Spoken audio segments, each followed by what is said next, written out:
8. Those who are found where there is said to be nobody.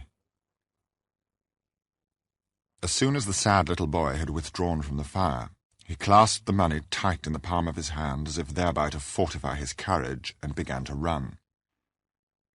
There was really little danger in allowing a child to go home alone on this part of Egdon Heath. The distance to the boy's house was not more than 3/8 of a mile, his father's cottage and one other a few yards further on forming part of the small hamlet of Mistover Knapp.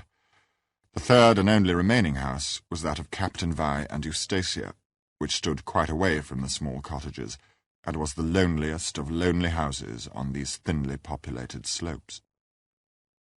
He ran on till he was out of breath, and then, becoming more courageous, walked leisurely along, singing in an old voice a little song about a sailor boy and a fair one and bright gold in store. In the middle of this the child stopped. From a pit under a hill ahead of him shone a light, whence proceeded a cloud of floating dust and a smacking noise. Only unusual sights and sounds frightened the boy. The shrivelled voice of the heath did not alarm him, for that was familiar. The thorn bushes which arose in his path from time to time were less satisfactory, for they whistled gloomily and had a ghastly habit after dark of putting on the shapes of jumping madmen, sprawling giants, and hideous cripples.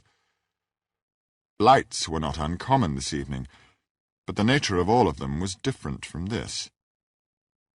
Discretion rather than terror prompted the boy to turn back instead of passing the light, with a view of asking Miss Eustacia Vi to let her servant accompany him home. When the boy had reascended to the top of the valley, he found the fire to be still burning on the bank, though lower than before. Beside it, instead of Eustacia's solitary form, he saw 2 persons, the second being a man. The boy crept along under the bank to ascertain from the nature of the proceedings if it would be prudent to interrupt so splendid a creature as Miss Eustacia on his poor, trivial account.